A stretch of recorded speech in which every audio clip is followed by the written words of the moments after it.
Good morning. আজকে 28 তারিখ 28শে জুলাই 2026। আমি আর পৃথ্বীজিৎ এই মুহূর্তে রয়েছি দিল্লির ইন্দিরা গান্ধী আন্তর্জাতিক বিমানবন্দরে। আজকে শুরু হচ্ছে আমাদের আরেকটা নতুন যাত্রা, আন্তর্জাতিক সফর। আমরা যাচ্ছি রাশিয়া।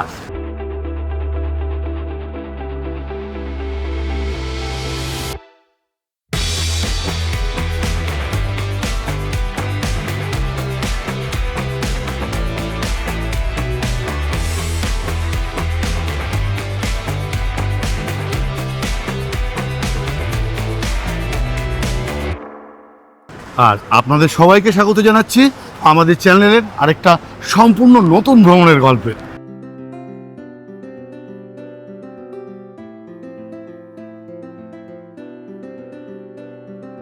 আচ্ছা, এখন এয়ারপোর্টে ঢুকি, চেক ইন করি, তারপর আবার ক্যামেরা অন করছি। অনেক কিছু বলার আছে, অনেক কিছু শেয়ার করার আছে এই রাশিয়া ভ্রমণ সম্পর্কে আপনাদের সঙ্গে। আজকে আমরা যাচ্ছি এরোফ্লোটের ফ্লাইটে। এরোফ্লোটের ফ্লাইটের ব্যাপারেও অনেক কিছু বলবো এবং পুরো এক্সপিরিয়েন্স থাকবে আজকের এই ভিডিওতে। সঙ্গে থাকুন।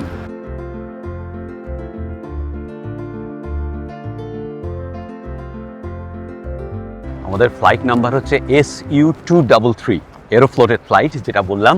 এখান থেকে সরাসরি মস্কো, আর ফ্লাইট ছাড়বে ঠিক 7:50 কাউন্টার হচ্ছে এল, যা বোর্ডে দেখালো। অনেকটা হাঁটতে হবে। এই দেখুন, এই JRK-তে এখন লাইন পড়েছে ফিন এয়ারে চেক ইনের জন্য। ফ্লাইট এরোফ্লোটের কিন্তু ম্যানেজ করছে এয়ার ইন্ডিয়ার কর্মচারীরা। আচ্ছা, আমরা কিন্তু এবার ব্যাকপ্যাক ট্যুর করছি। আমার পিঠে একটা ব্যাগ আর পৃথ্বীজিতের একটা ছোট্ট ট্রলি, ব্যাস। এই নিয়ে 14 দিনের সফর রাশিয়াতে। আমরা কিন্তু যাব বৈকাল হ্রদের পাড়েও। ইন্টারন্যাশনাল ট্রাভেলে আপনাকে কাউন্টারে যেতেই হবে, সে আপনার চেক ইন লাগেজ থাকুক আর নাই থাকুক। এরা টিকিট চেক করে, ভিসা চেক করে, রিটার্ন টিকিট আছে কিনা চেক করবে। এই সব কিছু চেকিং করে তারপর আপনাকে বোর্ডিং পাস দেবে। তো যাই হোক, এবার ইমিগ্রেশন। এখানে আমাদের এই হ্যান্ড লাগেজ, যেটা চেক ইন লাগেজ, তারও ওজন করলো। অ্যালাউড হচ্ছে 10 কেজি। আমরা যেহেতু শুধু হ্যান্ড লাগেজ টিকিট করেছি, তো সেই জন্য 10 কেজি অবধি অ্যালাউড। আমার পিট ব্যাগের ওজন হয়েছে 9.6 কেজি, আর পৃথ্বীজিতের ট্রলির ওজন হয়েছে 8.2। হ্যাঁ, 8.2 কেজি। ইমিগ্রেশন করে নিই, তারপর আবার ক্যামেরা অন করছি।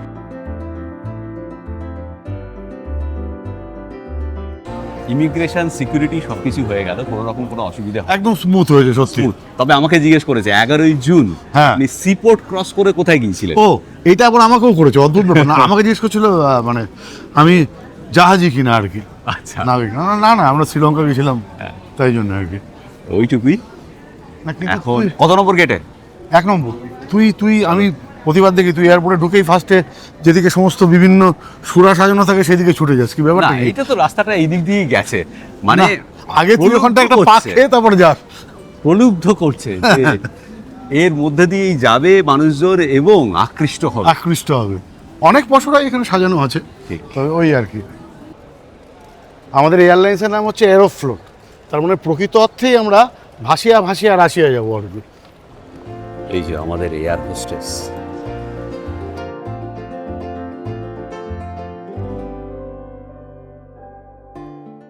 পৃথিবীর সবচেয়ে বড় দেশ হচ্ছে এই রাশিয়া। 11টা টাইম জোন, 1,71,00,000 স্কোয়ার কিলোমিটার তার এরিয়া। ভাবা যায়? হ্যাঁ, মানে এত বড় দেশ, যেখানে হয়তো রাত্রে কেউ ঘুমোতে যাচ্ছে, হ্যাঁ, দেশের আরেক প্রান্তে সকালে উঠে চা খাচ্ছে। ঠিক। মানে মস্কো থেকে পূব প্রান্তে যে ভ্লাদিভস্তক, সেই অবধি ফ্লাইটে যেতেই সময় লাগে বোধহয় 9.25 ঘন্টা। মানে one of the longest domestic flight. হ্যাঁ, ঠিক। তবে একদম লংগেস্ট ডোমেস্টিক ফ্লাইট বোধহয় ফরাসি থেকে, মানে ফ্রান্সের প্যারিস থেকে ওদের একটা উপনিবেশ আছে, সেই অবধি প্রশান্ত মহাসাগরে। সেটা আমি জানি না, আপনারা জানলে প্লিজ কমেন্ট করে জানাবেন। চলো, গেট নাম্বার 1 হচ্ছে ডান দিকে। বেশি হাঁটাহাঁটি করতে হবে না। তাহলে দিল্লির এই টার্মিনাল 3 এত বড় যে আমরা যে আফ্রিকা গিয়েছিলাম, হেঁটেছিলাম, তখন তোর তো আবার আরেক জিনিস হয়েছিল, আমরা তখন জানতাম না যে ঘিটা নিয়ে চলে এসেছি, আবার চেক ইন লাগেজে ঢোকাতে হয়েছিল। ওরে বাবা, অনেক হাঁটাহাঁটি করতে হয়েছিল। কিন্তু খিদে পাচ্ছে ভাই। হ্যাঁ, পাবেই, স্বাভাবিক ব্যাপার। দেখছি, চ। দেখুন, দিল্লির এই টার্মিনাল 3-তে আলাদা করে যোগা জোন করা হয়েছে। মানে আপনি চাইলে এখানে যোগাও করে নিতে পারেন, কিন্তু এখানে কি হচ্ছে এবং এই মুহূর্তে একজন করছেন যোগা শবাসন, যেটা আমারও প্রিয়।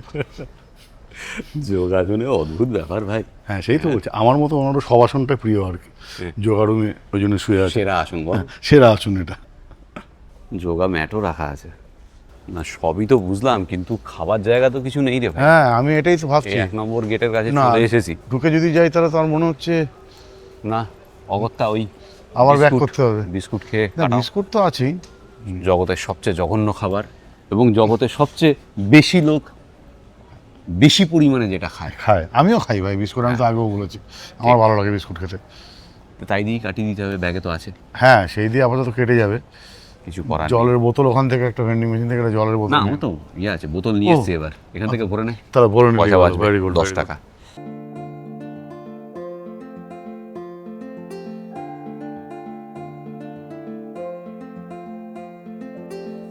আমাদের ফ্লাইট এরোফ্লোটের দাঁড়িয়ে রয়েছে, আরও 45 মিনিট পরে বোর্ডিং চালু হবে। এখন ঘড়িতে সময় 6:20 6:50 বোর্ডিং চালু হচ্ছে। একটা আলাদাই উত্তেজনা কাজ করছে। সেই ছোটবেলা থেকে স্বপ্ন ছিল এটা, রাশিয়া যাব।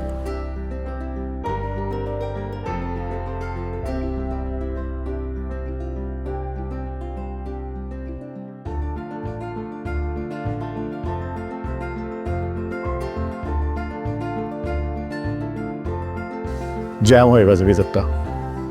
এটা বিজনেস ক্লাস, এর পাশে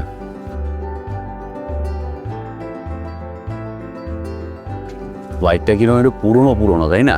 হ্যাঁ সবই ঠিক আছে, ফ্লাইটটা একটু পুরনো পুরনো, এই যে হ্যাঁ মানে অনেক দিন ধরে চলছে, বোঝা যাচ্ছে। হ্যাঁ এমনি এমনি ঠিকই আছে। কি আছে? লেট। হোয়াইট বডি হ্যাঁ আছে, 4টে, ডান দিকে আইল, তারপরে ডান দিকে আমাদের 2টো সিট, আর বাদিকেও ওই আইলের পাশে 2টো সিট। লেগ স্পেস 4, 2, 6 আর 2, 8টা করে এক একটা রোতে। লেগ স্পেস মোটামুটি ঠিক আছে, মোটামুটি। খুব বেশি না, ঠিক আছে। হ্যাঁ চলছে। হ্যাঁ ওই আর কি। আচ্ছা, এটা হচ্ছে এয়ারবাস 330। এটা আমি জানলাম কিভাবে? অনেকে আমাকে কমেন্ট করে বলেছেন এয়ারক্রাফট সম্পর্কে কিভাবে জানা যায়। টেল নাম্বার বলে একটা নাম্বার হয়, সেটা হচ্ছে এয়ারক্রাফটের টেলের একদম পাশে বডির ওপর লেখা থাকে। ওই টেল নাম্বারটা নোট করবেন যখন প্লেনে উঠবেন তখন, তারপর গুগলে সার্চ করুন, নারী নক্ষত্র জেনে যাবেন এই ফ্লাইটের। আমি ফ্লাইট র্যাডার বলে একটা অ্যাপ ইউজ করি, আপনি অন্য কোনো অ্যাপও ইউজ করতে পারেন, সেখানেও সব কিছু জানতে পারবেন ওই টেল নাম্বারটা দিলে পরেই। তার মানে ট্রেন নাম্বারটা প্রত্যেকটা আলাদা আলাদা, মানে প্লেনের আলাদা আলাদা। হ্যাঁ অবশ্যই আছে, ইউনিক, মানে সেটা ইউনিক, across the একদম globe unique একটা ইউনিক tail নাম্বার number হয়। হয়। ঠিক ঠিক রাইট। 6.5 ঘন্টার ফ্লাইট, এখান থেকে ছাড়বে 7:50 আর মস্কোর সেরেমেটিয়েভো এয়ারপোর্টে পৌঁছাবে লোকাল টাইম, মস্কোর লোকাল টাইম 11:50। মস্কোর সঙ্গে আমাদের টাইম ডিফারেন্স হচ্ছে 2.5 ঘন্টা, 2.5 মানে মস্কো 2.5 ঘন্টা পিছিয়ে রয়েছে। ঠিক। তো ওখানে 11:50 পৌঁছানো মানে অ্যাকচুয়ালি এটা 2:20 মানে ইন্ডিয়ান স্ট্যান্ডার্ড টাইম, আমাদের সময় তাই। 6.5 ঘন্টার ফ্লাইট, একদম এক্স্যাক্টলি তাই। লেগ স্পেসটা মোটামুটি হ্যাঁ যাই হোক চলে মোটামুটি। যাবে। চলে যাবে, মানে একদম মানে- ঠেকছে না। হ্যাঁ, এখানে ইনফোটেইনমেন্ট স্ক্রিন রয়েছে, আশা করা যায় কাজ করবে। দেখা যাক, এখানে যখন প্লেন চালু হবে তখন হয়তো এখানে পাশে সবকিছু একটা দেখা যাবে। হ্যাঁ, পাশে একটা রিমোট কন্ট্রোলও রাখা আছে। রিমোট কন্ট্রোল রাখা আছে এখানে, আর ইউএসবি চার্জিং পয়েন্ট রয়েছে, কিন্তু এখানে কোনো হেডফোন দেখতে পাচ্ছি না আমি। হ্যাঁ এখানে তো থাকা উচিত, জেনারেলি যেরকম থাকে সেটা নেই। আর এই যে জিনিসটা জলের বোতল, হ্যাঁ এত সরু মুখে জলের বোতল খুঁজে পাওয়া মুশকিল আর কি। না, ওটা কাপের জন্য। স্ট্যান্ডার্ড কাপের জন্য। হ্যাঁ, কাপ। হ্যাঁ তাও হতে পারে কাপের জন্য যখন দেবে, ঠিক বলেছিস। পৃথ্বীজিৎ, হুম মস্কোর যে রেড স্কোয়ার, হুম, হুম। সেখানে রেড কথাটার মানে কি হুম বা উৎস কি না আমি এটা জানি না। আপনাদের জানা আছে কি? এটা কিন্তু কমিউনিজমের রেড থেকে আসেনি। অনেকেরই ভুল ধারণা যে রেড স্কোয়ারের রেড কথাটা এসেছে কমিউনিজম থেকে, আসলে কিন্তু তা নয়। কোথার থেকে এসেছে, মানে প্লিজ কমেন্ট করে জানান, আর আমি উত্তরটা বলবো রেড স্কোয়ারে দাঁড়িয়ে ফ্রেন্ডলিনে। বোর্ডিং ক্লোজ হলো, এখন বাজে 7:23। তাড়াতাড়ি ছেড়ে দেবে, মানে দেরি করবে না। আশা করা যায়। ঠিক, আমরা যে আফগানিস্তান গিয়েছিলাম হুম, সেটাও বোধহয় 330 ছিল এয়ারবাস। তাই না? হ্যাঁ, সে কামিয়ার কাম এয়ার। ওড়ান পামুক থেকে উড়ন্ত কামুক। যাই হোক, কিন্তু একটা কথা বল, কি? যে আমাদের সব সময় হুম। এই পাখার উপরে কেন সিট পড়ে? এইটা তো একটা অদ্ভুত ব্যাপার সত্যি। কি এটা মানে চিরকাল এটা হয়। এইটার তো কোনো ব্যাখ্যা আমার কাছেও নেই ভাই, সত্যি। মানে 90% ক্ষেত্রে বোধ হয় হ্যাঁ। তাই পড়েছে। মানে কাম এয়ারেও কিন্তু পাখার উপরে হ্যাঁ, পড়েছিল। সেটাই, একদম এই সেটাই। সেম টাইপের সিট হ্যাঁ, পড়েছে। একদমই। এয়ারবাস 330 যতটুকু আমি জানি প্রচুর তেল খায় আর বেশ আওয়াজ হয়। কিছু করার নেই, এটা অনেক পুরনো। আশা করা যায় ঠিকঠাক মতো বসে যাবো, হ্যাঁ, হ্যাঁ, ডানা খুলে তবে- পড়ে যাবে না মাঝ রাস্তায়। খুলে পড়ে যাবে না। তবে এই এয়ারবাস 330 একদম প্রুভড, এটা খুব সেফেস্ট এয়ারক্রাফট। И по маршруту Дели Москва. По требованию безопасности крупноручная 6.5 ঘন্টা আপাতত আমরা কি করব, ব্রেকফাস্ট খেয়ে আশা করা যায় ওরা সাথে সাথেই দেবে। হ্যাঁ, ব্রেকফাস্ট নিশ্চয়ই, খেয়ে আমরা নিশ্চয়ই। কিছু একটা মুভি দেখবো বা সিরিজ দেখবো, ডাউনলোড একটু করা movie আছে দেখবো, কিছু। সিরিজ দেখবো, মাঝে মাঝে একটু চোখ বন্ধ করে যোগনিদ্রা। যোগনিদ্রাও দিয়ে দেবো, সব মিলিয়ে মিশিয়ে হবে। 4.5 ঘন্টা অনেক সময়। перед вами. Пожалуйста, убедитесь, что ручная кладь размещена безопасно и не выпадет при открытии полки. Аварийные выходы পুশব্যাক শুরু হলো, ঘড়িতে এখন 7:32। ওইখানে দাঁড়িয়ে আছে ফিনিয়ার, যাতে করে আমরা হেলসিঙ্কি গিয়েছিলাম গত বছর। এত বড় প্লেনে সেফটি ইনস্ট্রাকশন কেউ ডেমনস্ট্রেশন দিয়ে দেখায় না আমাদের হ্যাঁ। ডোমেস্টিক ফ্লাইটের মতো, সেই। প্লেনের মতো। এই ইনফোটেনমেন্ট যে স্ক্রিনটা এখানেই দেখিয়ে দিচ্ছে। এখানেই দেখাচ্ছে। বাইরে অঝোরে বৃষ্টি হচ্ছে। দিল্লিতে আসলে মাত্র একদিন থেকে চলে যাচ্ছে তো, তাই দুঃখ, পরিবেশ কাঁদছে আর কি। আমরা গতকাল দিল্লি এসেছি বিকেলবেলা 4:10 ফ্লাইটে কলকাতা থেকে। এসে আমাদের বন্ধু তথাগত আর রেখার বাড়িতে ছিলাম। আজ ভোরবেলা 3টের সময় ঘুম থেকে উঠেছি। হ্যাঁ, 3টের সময়। 4:30 উবের এসছে বলা ছিল, আর এয়ারপোর্ট পৌঁছেছি ওই 5:10 নাগাদ। আমরা এখন রানওয়েতে। এখানে দেখুন সামনে যে ক্যামেরা আছে, সেই ক্যামেরা এই ভিউ আসছে রানওয়ের। সামনে একটা এয়ার ইন্ডিয়ার ফ্লাইট দেখুন ক্রস করে চলে গেল। যাচ্ছে। হ্যাঁ, ওইটাই। ফ্লাইট আস্তে আস্তে এগুচ্ছে রানওয়ের দিকে। সামনে দুটো এয়ার ইন্ডিয়ার ফ্লাইট রয়েছে।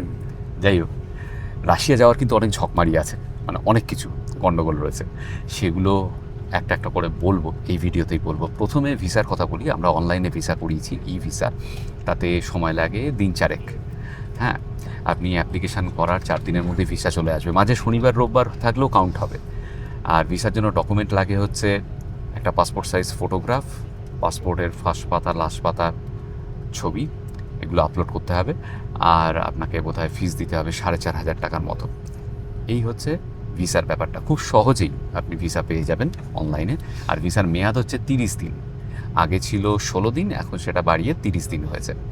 মাঝে একটা রব উঠেছিল যে রাশিয়া ভিসা ফ্রি করে হ্যাঁ, দিচ্ছে হ্যাঁ, আমিও তো ইন্ডিয়ানদের জন্য। শুনেছিলাম সেটা। সেরকমটা কিন্তু যাই হোক, এখন নেই, নেই। সেটা এখনো চালু হয়নি। যাই হোক, ভিসা সহজে পাওয়া গেলেও যেহেতু রাশিয়া ইউনাইটেড স্টেটসের স্যাংশনে রয়েছে, সেই জন্য রাশিয়াতে অনেক সমস্যা রয়েছে বেড়াতে যাওয়ার। প্রথম কথা হচ্ছে অর্থনৈতিক, হ্যাঁ, মানে এটা টাকা একটা- পয়সা একদম ক্যাশ নিয়ে যেতে হবে। ওখানে কোনো রকম কোনো ডেবিট কার্ড, ক্রেডিট কার্ড বা ট্রাভেল কার্ড, ফরেক্স কার্ড কোনো কিছু কাজ করবে না। তবে একটা উপায় আছে কার্ড পাওয়ার, সেটা হচ্ছে আপনি এখান থেকে একটা ব্যাংক রয়েছে টি ব্যাংক, তাতে অ্যাপ্লাই করতে পারেন। অ্যাপ্লাই করলে আপনি ওখানে পৌঁছে যে হোটেলে উঠবেন সেই হোটেলের অ্যাড্রেসটা যদি দিয়ে দেন, ওদের প্রতিনিধি এসে আপনার কেওয়াইসি করিয়ে আপনাকে কার্ড দেবে। আচ্ছা, ভিসার জন্য যে লিঙ্ক অনলাইন ভিসার জন্য, সেটা ডেসক্রিপশন বক্সে দেওয়া রইল। আর এই টি ব্যাংক এর কার্ডের অ্যাপ্লিকেশন আপনি কীভাবে করবেন অনলাইনে, তার লিঙ্কও ডেসক্রিপশন বক্সে দেওয়া রইল। এটা কিন্তু বেস্ট উপায়। আপনি যদি কার্ড না করিয়ে নেন তাহলে আপনাকে পুরো ক্যাশ নিয়ে এমনিতেও কার্ড করালেও ক্যাশ নিয়ে যেতে হবে, কারণ কার্ড তো আর এখানে পাচ্ছেন না, এখান থেকে রিফিলও করতে পারবেন না।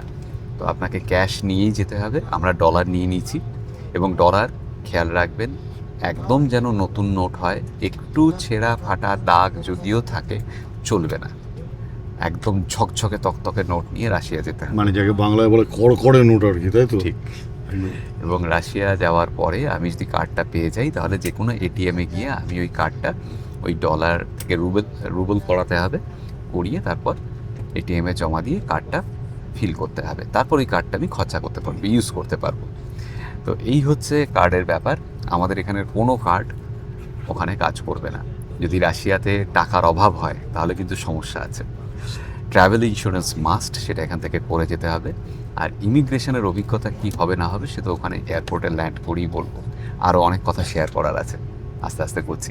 ফ্লাইট দাঁড়িয়ে রয়েছে, দাঁড়িয়ে আছে, হ্যাঁ, অপেক্ষা দম করছে, নিচ্ছে, হ্যাঁ। দম নিচ্ছে। টি ব্যাংকের কার্ডের জন্য অনলাইনে যে অ্যাপ্লিকেশন, তাতে ডকুমেন্ট লেগেছে পাসপোর্ট আর ওখানকার একটা অ্যাড্রেস। যে হোটেল আমরা বুক করেছি সেই হোটেলের অ্যাড্রেস দিয়ে দিলাম। আচ্ছা, এই হোটেল বুকিং নিয়েও সমস্যা রয়েছে। মানে আপনি নর্মাল যে ওয়েবসাইটগুলো রয়েছে সেগুলো দিয়ে কিন্তু রাশিয়ান হোটেল বুক করতে পারবেন না, এয়ারবিএনবিও কাজ করবে না। ও কীভাবে করবেন বলবো। ফ্লাইট এগুচ্ছে রানওয়ের দিকে, টেক অফ হয়ে যায়, ব্রেকফাস্ট করে নিই, তারপর বলছি। রাশিয়ানরা সময় বড় পাক্কা। হ্যাঁ, 7:50 টেক অফ করার কথা। আর 7:50 একদম স্পিড তুলেছে। বাইরেটা তো ঝাপসা রে। বাহ, এই হ্যাঁ, আমি তো সামনের স্ক্রিনেই পুরোটা দেখছি না, এটা বেশ ইন্টারেস্টিং একটা ব্যাপার। একদম দারুণ, এটা আগেও দেখেছি আমরা। হ্যাঁ, মানে সেই ছোটবেলায় খেলা ভিডিও গেমসের একটা অনুভূতি হচ্ছে। কি কাটতে বল, অ্যাজ ইফ আমি যেন ফ্লাই করাচ্ছি, একটা হাতে জয়স্টিক থাকলে হ্যাঁ। তাই হতো ব্যাপারটা। এটা ফাটাফাটি লাগছে। এই এই এই এই, এই এইবার। এই উঠে গেল, হ্যাঁ, উঠে গেছে। দারুণ। তলায় আস্তে আস্তে রানওয়ে মিলিয়ে গেল, হ্যাঁ। মেঘলা আকাশ। দিল্লিকে বাই বাই। এখানে জানলার জন্য ঝাপসা আসছে বাইরেটা। হ্যাঁ, এবার ঠিক হয়েছে। এবার দেখতে পাচ্ছেন তো? এবার আবার রানওয়েটাকে দেখতে পাচ্ছি। এবার ক্যামেরাটা নিচু। হ্যাঁ, ও এই যে পুরো রাস্তাঘাট, বাড়ি, অসাধারণ দৃশ্য এটা। হ্যাঁ।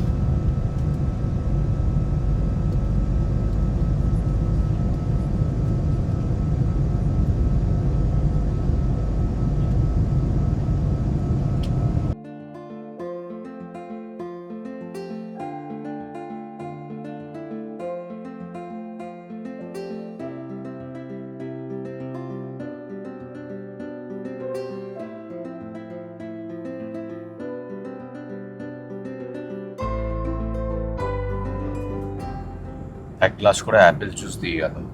হ্যাঁ, মানে চোখটা লেগে গেছিল। আর ভোরবেলা উঠেছি তো, আমি আর শিবাজি একটু যৌনিদ্রা নিয়ে নিলাম। আমাদের ফ্লাইট 1 ঘন্টা হলো উঠেছে। ব্রেকফাস্ট সার্ভ করা হলো। হ্যাঁ 3টে অপশন ছিল। হ্যাঁ, মানে ইডলি সাম্বার এগুলো ছিল আর কি, আর আর omelette। পরিচ ছিল। হ্যাঁ, পরের ছিল, আর অমলেট। অমলেট। এটাকে নন ভেজ বলছে, নন ভেজই নিয়েছি আমরা। হ্যাঁ, আমরা এটাই দিলাম। অমলেট, তার সঙ্গে একটা কি দিয়েছে, সসেজ আর বিনস হ্যাঁ, এটা বোধহয় চিকেন, মনে এটা হচ্ছে। চিজ, এটা একটা পাউরুটি দিয়েছে, দই আছে। এছাড়া হ্যাঁ, এখানে একটু বেকড বিন আছে আর একটা সসেজ আর অমলেট। আমুল বাটার জ্যাম, খারাপ নয়। না, একটা ছোট 5 স্টারও দিয়েছে। বাহ। প্রিপেয়ার করছি, ছোটোখাটো জিনিসও দিয়েছে। ব্ল্যাক পেপার দিয়েছে, নুনের জন্য একটা দিয়েছে যাতে অমলেট দিয়ে খাওয়া যেতে পারে। আচ্ছা, সুগার দিয়েছে।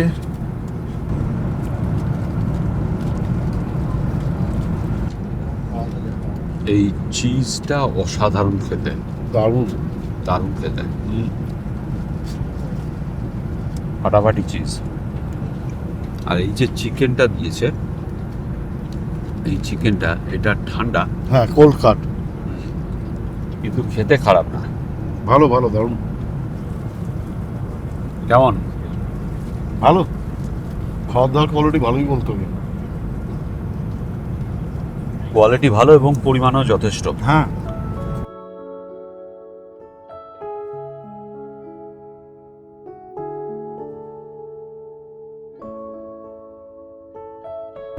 নিচে এখন কি জানিস? হ্যাঁ, হিন্দুকুশ পর্বতমালা দেখতে পাচ্ছি নিচে, দারুণ লাগছে। রুক্ষ, কিন্তু একটা আলাদা সৌন্দর্য আছে রুক্ষতার। এটাই যদি আমরা ডিসেম্বর জানুয়ারিতে আসতাম, জানুয়ারিতে হ্যাঁ। যখন কাজাকিস্তান গিয়েছিলাম আলমাটি, মনে আছে? রাইট রাইট রাইট পুরো বরফে ঢাকা ছিল। তখন তো বরফে ঢাকা ছিল।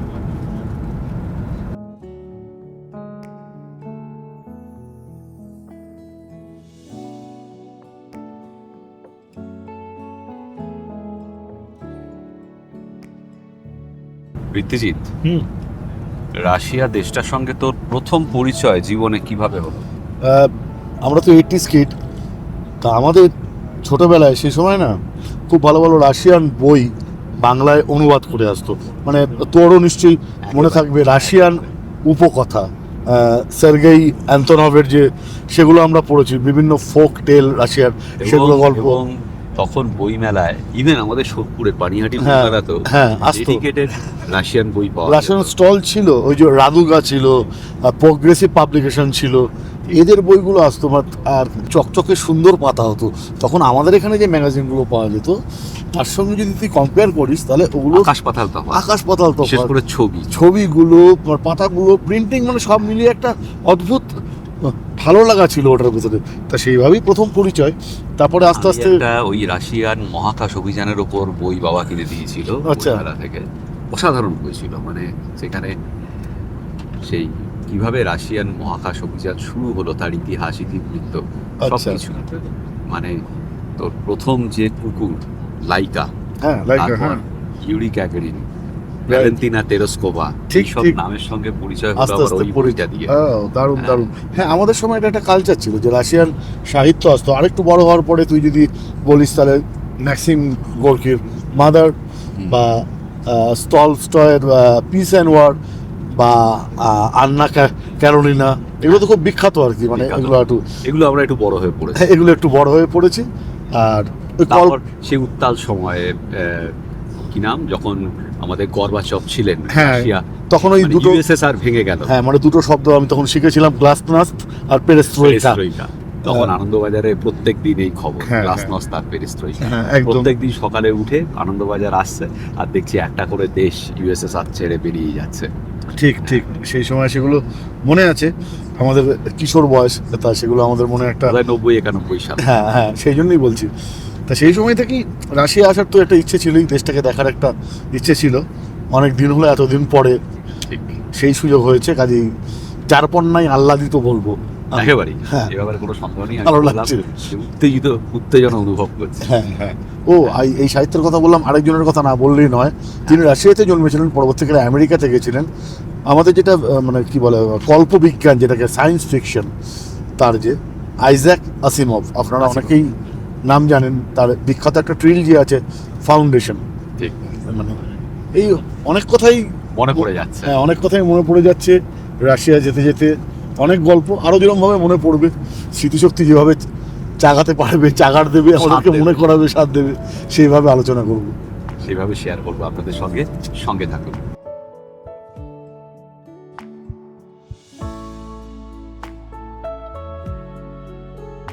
বাইকটাতে একটাই সমস্যা, প্রচন্ড গরম, হ্যাঁ, এসিটা ঠিকঠাক কাজ কাজ করছে করছে না না। নাকি বুঝতে পারছি। কাজই করছে না।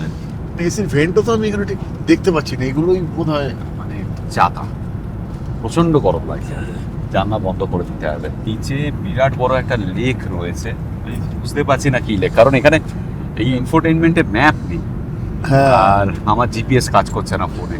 সেটাই। নাহলে তাই ভাবছি এটা দারুণ কি বিরাট। লাগছে ওপর থেকে, দারুণ।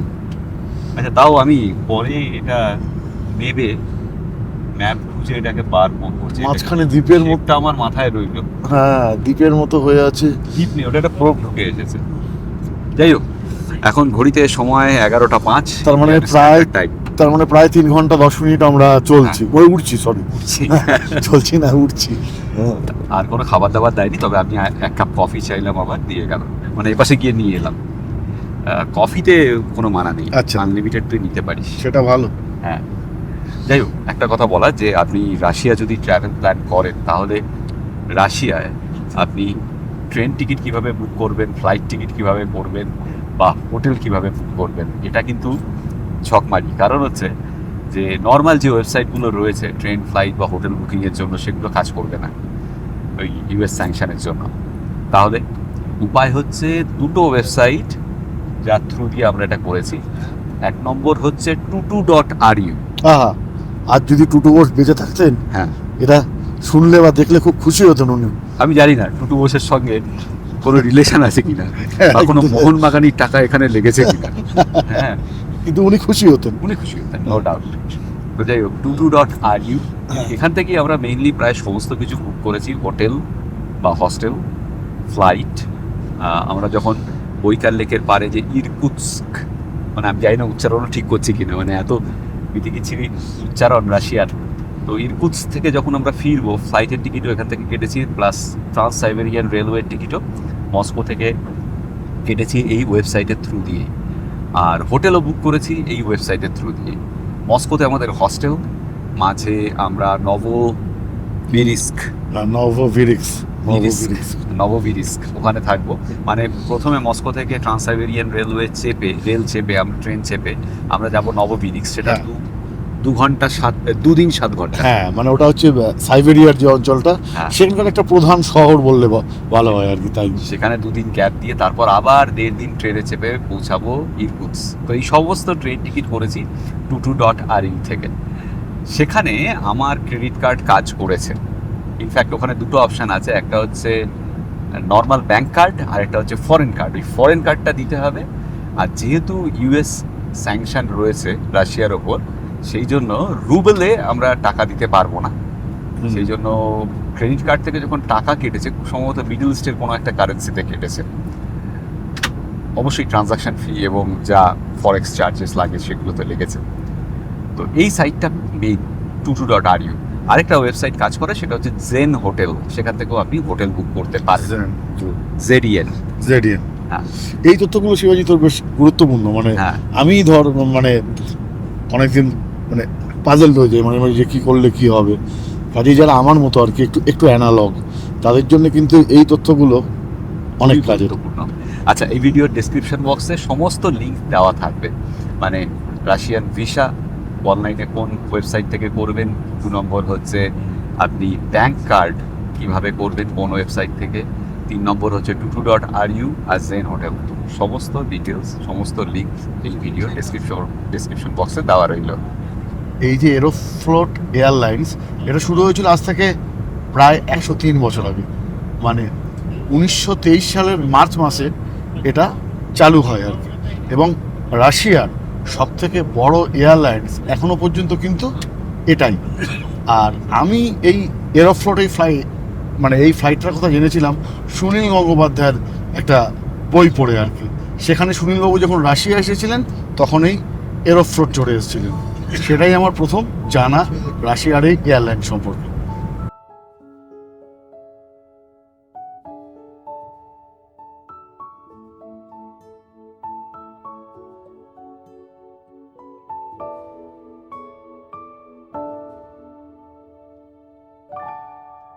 বারোটা বেজে 18 মিনিট, আরও ঘন্টা 2 আছে, 2.25 ঘন্টা হয়তো। হ্যাঁ, সে তো। হ্যাঁ, তো দারুণ লাগছে, স্মুথ ফ্লাইট, টার্বুলেন্স ছিল না বলে ঝাঁকুনি কিছু হয়নি। আচ্ছা, এই ফ্লাইটে এরোফ্লোটের কোনো রকম কোনো অ্যালকোহল সার্ভ করা হয় না, বিয়ার বা ওয়াইন জাতীয় কিছু পাবেন না। পাবেন যদি আপনি কিনে নেন, তবেই পাবেন। তো আমাদের আরেকবার এই জুস সার্ভ করে গেল, বেরি জুস। মানে 3-4 রকমের অপশন ছিল, আমরা বেরি চুজ করলাম। হ্যাঁ, আর কি প্রথমবার অ্যাপেল খেয়েছিলাম যেহেতু। এইসব। হ্যাঁ, যাই হোক, ভালোই লাগছে। আমরা নেটফ্লিক্সে অনেকদিন পর একটা দারুণ সুন্দর ওটিটি দেখছিলাম। কি বলে ওটাকে, series, web series, OTT content, OTT content দারুণ সুন্দর লাগলো। মুসাফির ক্যাফে 5টা পর্ব দেখেছি, অনেকদিন পর একটা দারুণ খুব সুইট লাভ স্টোরি দেখছিলাম। কিছু কিছু মিল তার মনে পাওয়া যাচ্ছে নিশ্চয়ই। হ্যাঁ, সেই জন্য ব্যাপারটা আরো বেশি এনজয় করছি। খুব এনজয়েবল। মানে আমরা সাধারণত ওটিটিতে ওই হরর বা থ্রিলার এগুলো বেশি পছন্দ করি। অফকোর্স এগুলো ভালো লাগে।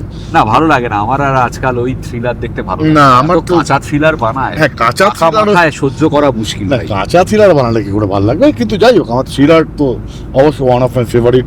সায়েন্স ফিকশন আমার ওয়ান অফ মাই ফেভারিট। ঠিক আছে, কিন্তু আমার লাভ স্টোরি এইরকম। হ্যাঁ, মানে বহুদিন পরে একটা ভালো লাভ স্টোরি দেখলাম।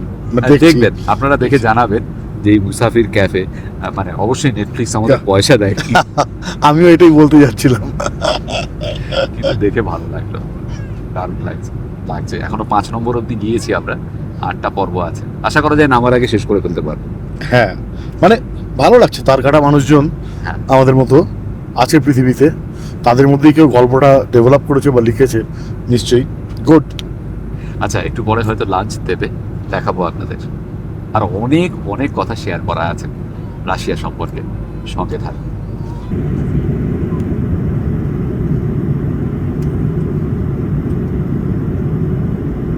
আচ্ছা শিবাজি, হ্যাঁ। এই যে এই ফ্লাইটটা চড়ে এরোফ্লোটে যে যাচ্ছি, তোকে যদি বলি যে তুই 10-এর মধ্যে কত দিবি রেটিং এটাকে, তাহলে কি বলবি? 4। 4 নাম্বার 1 কারণ পুরোনো এয়ারক্রাফট, নাম্বার 2 হচ্ছে এসি প্রচন্ড বাজে, আগেও বোধহয় বললাম, গরম লাগছে রীতিমতো। প্রথম থেকে এসি খুব খারাপ, মানে রীতিমতো কষ্ট করে যাচ্ছি আমরা, কেউ কিছু বলছে না কেন কে জানে। নাম্বার 3, অনবোর্ড অ্যালকোহল সার্ভ করা হয়নি, অ্যালকোহল লাভারদের জন্য এটা একটা ব্যাড নিউজ। জেনারেলি ইন্টারন্যাশনাল ফ্লাইটে থাকে, অ্যাটলিস্ট বিয়ার সার্ভ করা হয়। হ্যাঁ। নাম্বার 4, একটাই মিল সার্ভ করেছে, ব্রেকফাস্ট। 6.5 ঘন্টার ফ্লাইটে লাঞ্চটা এক্সপেক্টেড ছিল, সেটা সার্ভ করবে না। নাম্বার 5, যারা সার্ভিস দিচ্ছে তাদের ব্যবহার খুব একটা ভালো নয়। হ্যাঁ, খুব ক্যাজুয়াল আর কি। হ্যাঁ। আর মানে ভাড়া যে ধরনের আর কি পড়ছে, আমাদের পড়লো, তার সঙ্গে সামঞ্জস্যপূর্ণ সার্ভিসগুলো না আর কি।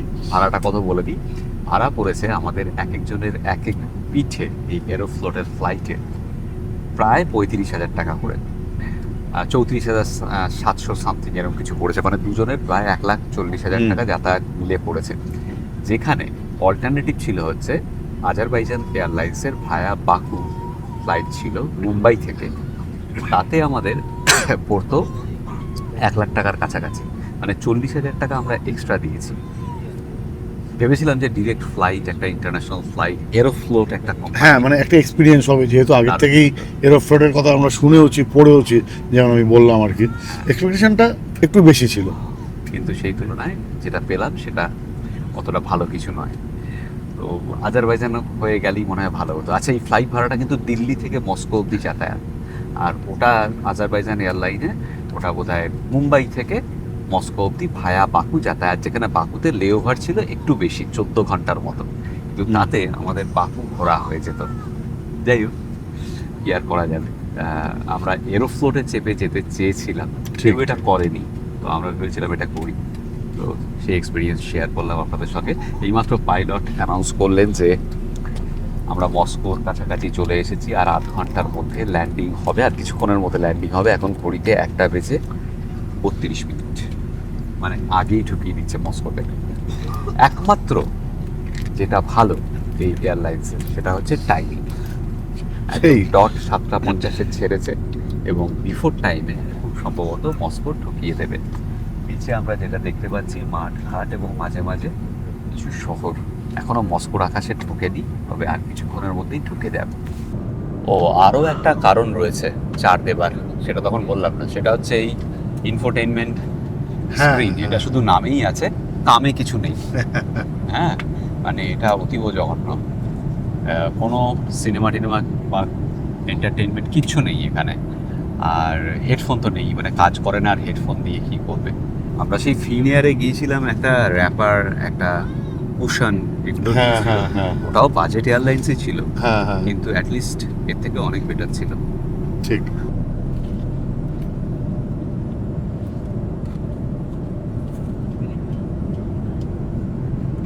নিচে কি এটা মস্কোভা নদী নাকি?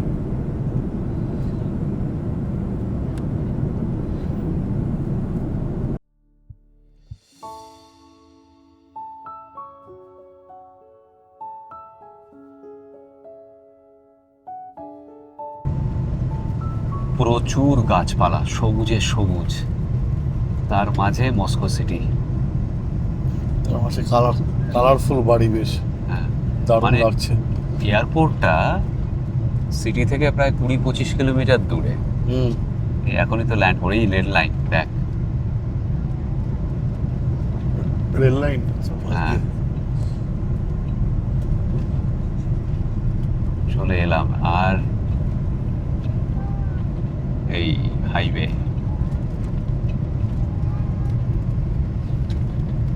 আমরা আর 5 এক। সেকেন্ডের মধ্যেই ল্যান্ড করবো। 2 3 4 5 Yes. 6 7 8 9 10 11 12 landed in Moscow.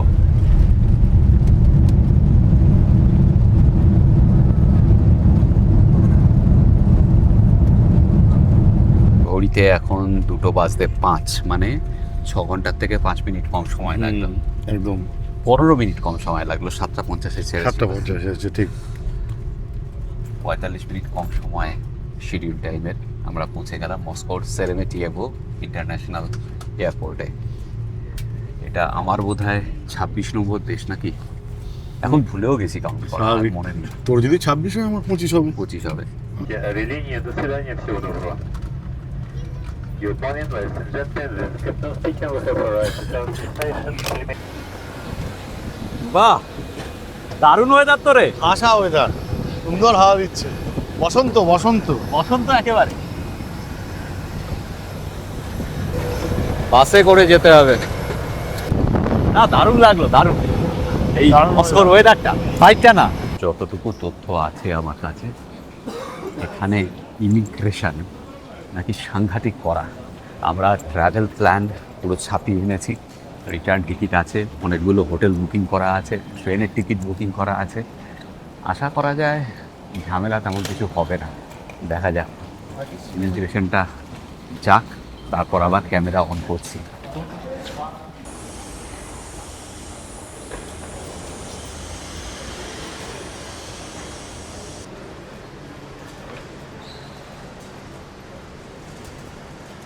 Immigration একেবারেই নর্মালি হয়েছে, তবে লাইন ছিল।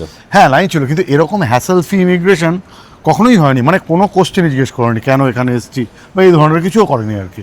মানে আমরা জাস্ট দাঁড়ালাম, যখন কাউন্টারে গেলাম, হাতের ছাপ নিল, ছবি তুললো। যে ছেলেটা আমার ইমিগ্রেশন করালো সে তো ঘুমে ঢলে পড়ছিল, 25-26 বছরের একটা ছেলে। যাই হোক, যেরকমটা শুনেছিলাম যে গ্রিল করে, এই করে, ওই করে, টিজ করে, সেরকম কিছুই নয়। সেরকম কিছুই না। মানে ইনফ্যাক্ট আমাদের ক্ষেত্রে না, কাউকেই ভেতরে কোথাও নিয়ে যাচ্ছে না। ঠিক। সবাই ইন্ডিয়ানই এই লাইনে দাঁড়িয়েছিলাম। কোনো রকম কোনো সমস্যা হয়নি ইমিগ্রেশনে। আরেকটা কথা, ইমিগ্রেশনে একটা স্লিপ দিল আমাদের, এটা জানতাম আমরা, এটাকে বলে ইমিগ্রেশন স্লিপ। ওরা এক কপিতে সাইন করে ওদের কাছে রেখে দিল, আরেক কপি আমাদের দিল। এবার এই ইমিগ্রেশন স্লিপটা কিন্তু আমাদেরকে সামনে রাখতে হবে থ্রু আউট দ্য ট্যুর, হ্যাঁ একদম পুরো। এবং ফেরার দিন এটা আবার দেখবে ওরা। এই হোটেলে চেক ইন করতে গেলেও ওটা লাগবে, বা সিম নেব তখনও ওটা লাগবে, সবসময় ওটা লাগবে। সর্বত্রই লাগবে এটা। ওই ইমিগ্রেশন স্লিপটা সামনে রাখতে হবে, তবে হ্যাসেল ফ্রি ইমিগ্রেশন। একদম। আচ্ছা, এবার আমাদের কি করতে হবে, ডলার ভাঙাতে হবে এবং তারপর সিম নিতে হবে। এয়ারপোর্ট থেকে সিম নিয়ে বেরোতে হবে, বাইরে সিম পাওয়াটা মুশকিল। দেখি এখানে ট্যুরিস্ট সিম পাওয়া যায়। চলো, গ্রিন চ্যানেল দিয়ে বেরো কাস্টমসে। কাস্টমসেও কেউ কিচ্ছু আটকালো না। দুটো কুকুর ছিল, ইয়া বড় ডোবারম্যান ছিল একটা। ওটা ডোবারম্যান তো? হ্যাঁ না না, ডালমেশিয়ান বা ডান দিকে ছিল একটা, হ্যাঁ বাদিকে যেটা, ওটা গ্রেট ডেন বলো। আচ্ছা, যাই হোক, এবার আমাদের আসল কাজ। চলো ভাই, আগে সিম তুলি, তারপর অন্য কথা। হ্যাঁ না, আগে টাকা ভাঙাতে হবে, তারপরে টাকা সিম। ভাঙাতে হবে, সিম তুলতে হবে, কারণ সেটা না হলে বড় সমস্যা। এখানে তো ক্রেডিট কার্ড চলবে না, কিচ্ছু চলবে না। ওটা কি অ্যাক্টিভিটিসের জায়গা? দেখা যাক কোথায় পাওয়া যায়। ওই দিকে এক্সচেঞ্জ, ও মাথায়। এখানে ফ্যাঁকড়ার শেষ নেই। হ্যাঁ, আচ্ছা, ওইখানে এক্সচেঞ্জ কাউন্টার আছে, সেখানে ডলার যা রেট দিচ্ছে না, শুনলে কান্না পাবে। মানে 67 রুবেল দিচ্ছে $100, মানে 6700, যেটা হওয়া উচিত হচ্ছে অ্যাটলিস্ট 7500। এবার এখানে আমি জিজ্ঞেস করলাম দু একজনকে, তারা বললো তুমি বেটার রেট পাবে এই এটিএমে মানি এক্সচেঞ্জ অ্যাভেলেবেল, তুমি ডলার দিয়ে দাও, রুবেল দিয়ে দেবে, অ্যাটলিস্ট 77 না হলেও 74-75 পাবে। দেখা যাক। এখানে ইংলিশ অপশান আছে, change language, English, currency exchange, okay, currency sell, currency purchase, currency sell না, আপ টু 4000। কোনটা নেবো রে? সেল করছি না পারচেস করছি আমরা? পারচেসও করছি, তাই তো, এটা তো একটা কনফিউজিং ব্যাপার ভাই। ওসমান,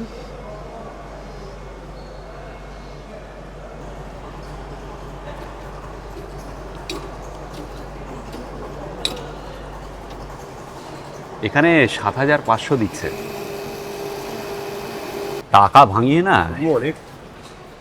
হ্যালো, হ্যালো, টাকা ভাঙিয়ে কনফিডেন্স বেড়ে গেল। এই যে এখানে এক্সচেঞ্জে তো লুটছে, 67 রুবেল দিচ্ছে হ্যাঁ $1, ভাব। আর এটিএমে মানে 75 রুবেল দিচ্ছে। ভাবুন, আমরা $500 ভাঙিয়ে নিলাম। তো কত টাকা সেভ হলো এবার হিসেব করুন। মানে $1 5, 6, 7, 8 টাকা করে সেভ হলো। যাই হোক, পাশেই একটা এরকম ম্যাকডোনাল্ডসের মতো দোকান। এই যে এখানে সবাই কার্ডে কিনছে, আমরা এসে কাউন্টারে বললাম যে আমাদের কাছে তো কার্ড নেই, ক্যাশে কিনবো। বললো হবে। তো এখানে দুটো বার্গার নিলাম, 764 রুবেল, মানে আমাদের টাকায় কত হবে পৃথ্বীজিৎ?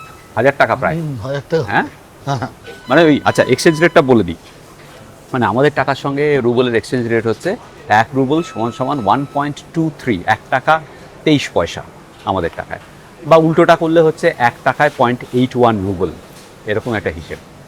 তো 764 রুবেল মানে ওই 1.23 দিয়ে গুণ করুন, 1000 টাকার কাছাকাছি হবে। মানে 500 টাকা করে এক একটা বার্গার, চিকেন বার্গার। ভাই বার্গার পাওয়া গেছে, এবার পাশে এখানে খাবার জায়গা আছে, এখানে বসে খেতে হবে। রাশিয়া এসে প্রথম অনুভূতি কি পৃথ্বীজিৎ? এখনো বুঝতে পারছি না, এয়ারপোর্টের মধ্যে আছি তো, যতক্ষণ না এয়ারপোর্টের বাইরে বেরোচ্ছি ততক্ষণ বলা মুশকিল ব্যাপারটা। আচ্ছা, আপডেট হচ্ছে যে এখান থেকে কোনোভাবেই সিম পাওয়া যাবে না। এয়ারপোর্টে কোনো সিম বিক্রি হয় না, যে টুরিস্ট সিম বিক্রি হতে এখন আর হয় না। ডাউনটাউনে যেতে হবে সিমের জন্য। তাহলে এবার প্রশ্ন হচ্ছে, আমি ইয়ান্ডেক্স গো বুক করব কিভাবে? রাশিয়াতে চলে ইয়ান্ডেক্স গো, ওই ইয়ান্ডেক্স গো অ্যাপ তো আছে কিন্তু কানেকশান তো নেই। এমনকি এখানে ওয়াইফাই কানেক্ট করতে গেলেও আমাকে রেজিস্টার করতে হবে একটা লোকাল ফোন নাম্বার দিয়ে, অথবা আমার ভারতের নাম্বার দিয়েও রেজিস্টার করতে পারি আমি, কারণ ওখানে একটা মিসড কল আসবে বা SMS আসবে। কিন্তু সমস্যা হচ্ছে যে ভারতের নাম্বার যেটা আমি রোমিং করিয়ে এসেছি সেটা 24 ঘন্টার আগে অ্যাক্টিভেট হবে না। হবে যদি আমি একটা মেসেজ রিসিভ করতে পারি তবে। মানে আপাতত আমার এয়ারটেল নাম্বার 24 ঘন্টার মধ্যে অ্যাক্টিভেট হওয়ার কোনো চান্স নেই। ফর সিকিউরিটি রিজন এটা হবে না, আমাকে সেরকম একটা মেসেজ পাঠিয়ে দিয়েছে।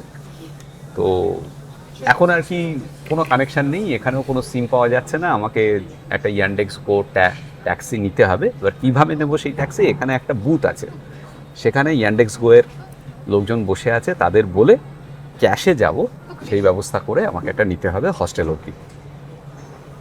কেমন? বার্গার হ্যাঁ, যেরকম হয় আর কি, যেরকম হয়।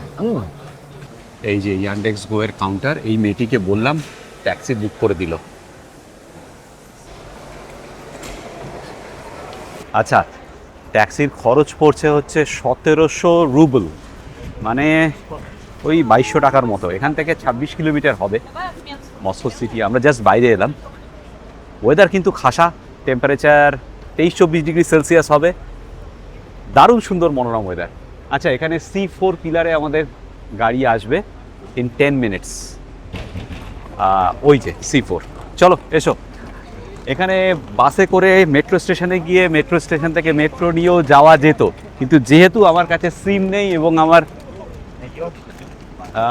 রোমিংও অ্যাক্টিভেট হয়নি, সেই জন্য সেই চান্সটা নেওয়া ঠিক হবে না, কারণ আমি রাস্তা বুঝতে পারবো না। ইন্টারনেট না থাকলে লিটারেলি অন্ধ আর কি আমরা। তো এখন সিটিতে গিয়ে সবাইকেই জিজ্ঞেস করলাম, অনেকেই জিজ্ঞেস করলাম, সবাই বলছে যে সিটিতে যাও সিম পেয়ে যাবে। তো আগে হস্টেলে যাই, তারপর দেখছি। এই হলো মস্কোর সেরেমিয়েটো এয়ারপোর্টের টার্মিনাল সি, যেখানে আমরা ল্যান্ড করেছি।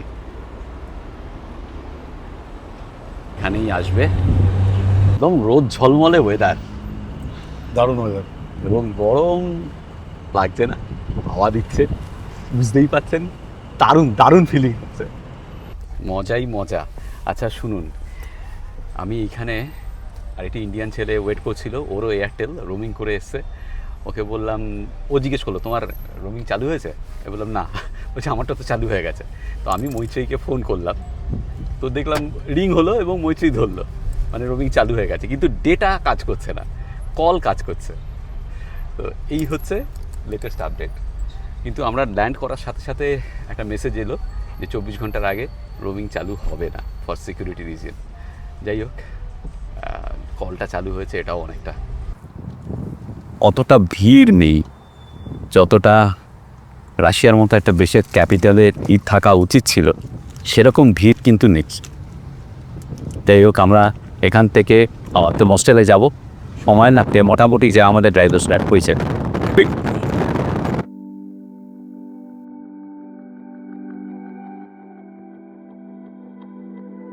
ইউরোপের বেশিরভাগ জায়গার মতো এখানেও রাস্তার ডান দিক দিয়ে গাড়ি চলবে, যাবে, এবং ড্রাইভারের সিট বাদিকে।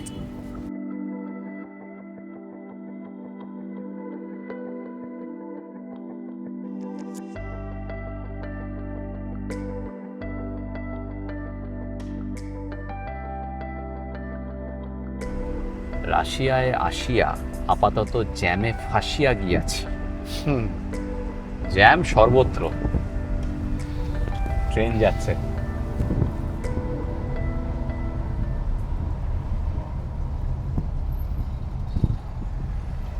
একটা জিনিস ঠিক, যে চারিদিকের যে পরিবেশ কি পরিষ্কার পরিচ্ছন্ন, বাতাসে, এই আমরা রাস্তার ওপরে রয়েছি, হাইওয়ের ওপরে, কিন্তু ধুলো ধোয়া নেই, এবং রাস্তার পাশে কত সুন্দর সবুজ, ঘাসগুলো সুন্দর, ধুলো ময়লাটা কম। এর কালারগুলো দেখেছিস? হ্যাঁ, বেশ ইউনিক কালার, দেখ, হলদে, কালো, পিস্তা গ্রিন। ঠিক। আচ্ছা, ইয়ান্ডেক্স গো এর ডেস্কে আমরা বলেছিলাম সবচেয়ে চিপ যেটা হবে সেটা দিতে, তো 1700 রুবেলে এটা দিয়েছে। ও আমাকে বললো যে কমফোর্ট হচ্ছে 2200 রুবেল। তখন বুঝিনি যে কমফোর্ট আর চিপের মধ্যে পার্থক্য কি, এখন বুঝতে পারছি। ড্রাইভারকে বললাম এসি চালাতে, ড্রাইভার বললো ন, কমফোর্ট এসি। তো কমফোর্ট নিলে 2200 রুবেল খরচা করলে এসি পাওয়া যেত। এই কারণেই বলছি, এখন রোদটা সরাসরি পড়ছে, একটু একটু গরম লাগছে, এসি হলে হয়তো বেটার হতো। তাও ঠিক আছে, এমন কিছু একটা কষ্টকর না। না, ওয়েদার যেহেতু হ্যাঁ ঠিকই আছে, হাওয়া টাওয়া দিচ্ছে, হ্যাঁ, সেজন্য তেমন অসুবিধে হচ্ছে না আর কি। ঠিক। না, পৃথ্বীজিৎ আসলে পেছনে বসে আছে তো ছাওয়ায়। না না, ছাওয়া নেই রে, হ্যাঁ, আমার গায়ে পুরো রোদটা পড়ছে, দেখ। ও তুই তাহলে বাদিকে একটু সরে। হ্যাঁ, সেটা আমি করতে পারি ওদিকে। চাইল্ড সিট রয়েছে বলে ওদিকে সমস্যা। জ্যাম চলছে তো চলছেই। আমরা গাড়িতে উঠেছি প্রায় 30 মিনিট হয়ে গেল, ঘড়িতে এখন 2:10 মস্কোর লোকাল টাইম। ঠিক আছে, এখন গাড়ি চলছে হু হু করে, স্পিড প্রায় 100 কিলোমিটার প্রতি ঘন্টা। আমি ওনাকে জিজ্ঞেস করলাম মিঠুন চক্রবর্তীর নাম শুনেছেন, বলছে ইয়া। এবং এখানেও মিঠুন চক্রবর্তী, রাজ কাপুর দুজনে কিন্তু সাংঘাতিক পপুলার। এই যে চলছে I M A disco dancer.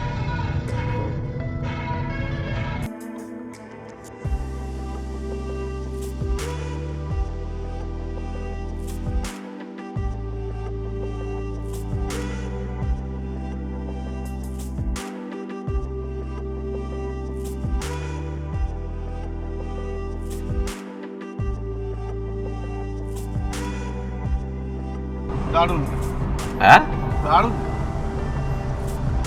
দারুণ বলে দারুণ। পৃথ্বীজিৎ ছবির থেকেও সুন্দর, তাই না? হ্যাঁ সত্যি। দেখ, এতদিন তো ছবিতেই দেখেছি, এবার সামনাসামনি দেখছি।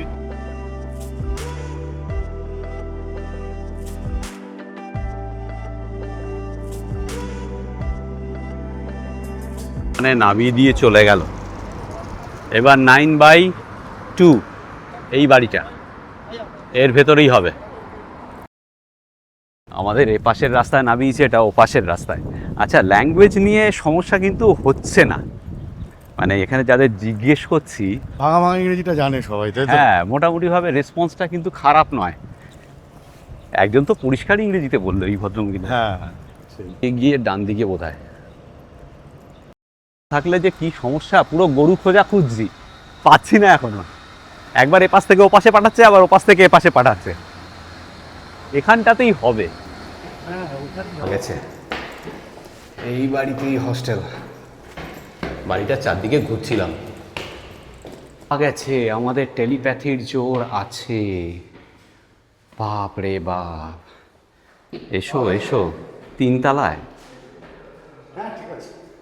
হচ্ছে আমাদের রুম, গুড মুড হোস্টেলে। এসি ঘর, ডাবল বেড হয়ে যাবে।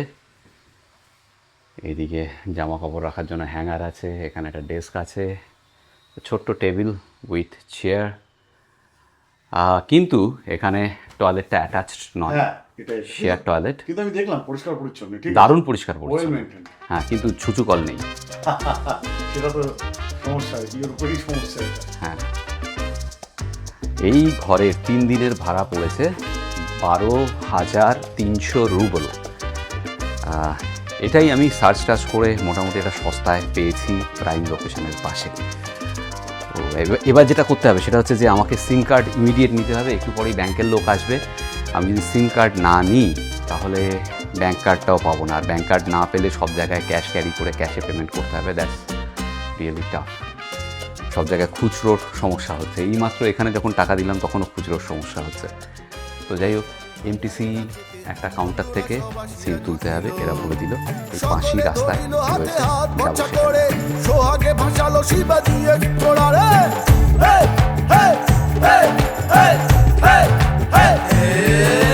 সকলে ধরিল হাতে হাত ভরসা করে, সোহাগে ভাসালো শিবাজি এক কোড়ারে, হইল ধন্য পৃথ্বী শিবাজির এই জুড়ি, নতমস্তকে সকলের গড়গড়ি, জাগরণে কিংবা ঘুমে থাকবো সকল মরশুমে, হোক না গরম কিংবা দারুণ শীত। ছিল শিবাজির উড়ান, সাগুরিল পৃথ্বীজি, ছিল শিবাজির সফর, হাত ধরিল পৃথ্বীজি।